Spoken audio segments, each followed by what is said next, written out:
And so just to kind of wrap it up in case you guys want to take more notes on this, these are the basic 5-point stories. So you introduce your character and their goal, what do they want?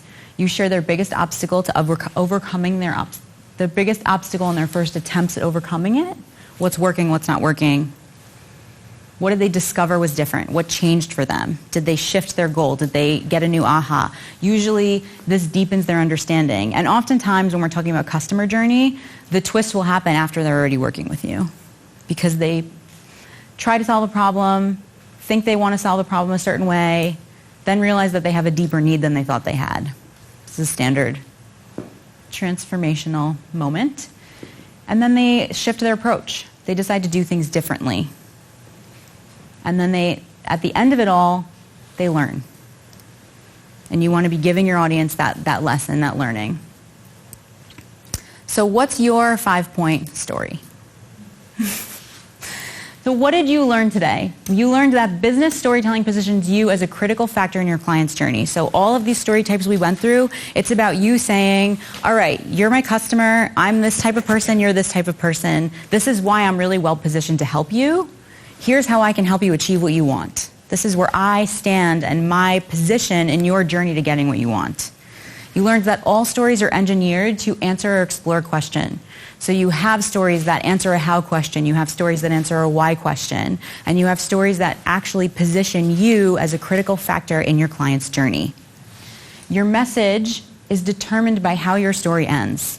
So whatever message you want to convey to your audience, we reverse engineer the story around that. There are 5 types of stories that all businesses need and use across various media, and so they're flexible for you. You can have different how stories and why stories.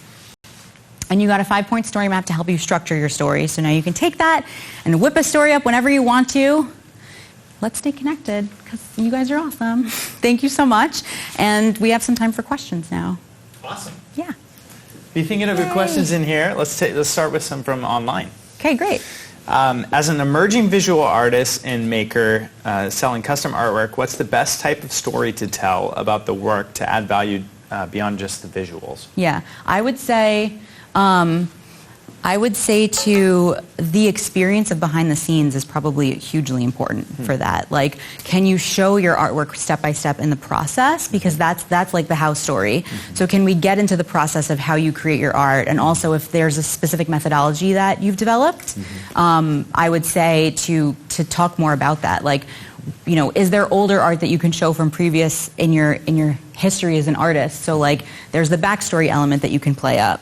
I would say backstory element and really getting into the process of how the artwork is created will definitely add value to the work. Awesome. Yeah. Colleen asked, how about using these tools in a nonprofit situation? How do I apply these types of stories when my nonprofit doesn't solve a particular problem? Her example is something that has a direct impact on people's lives, like feeding the homeless, versus like a cultural nonprofit. Yeah, I mean, I would say that is solving a problem. It's just not solving a customer's problem.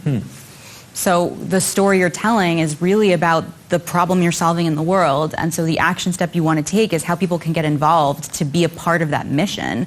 And so that's like the why story is really critical for a business like that, because it's all about that why.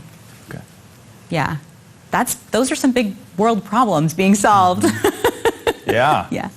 Yeah, so I would say definitely dig into that why story and invite the investors, people who are donating, any fundraising events that you're having, people get them excited about that, with that story.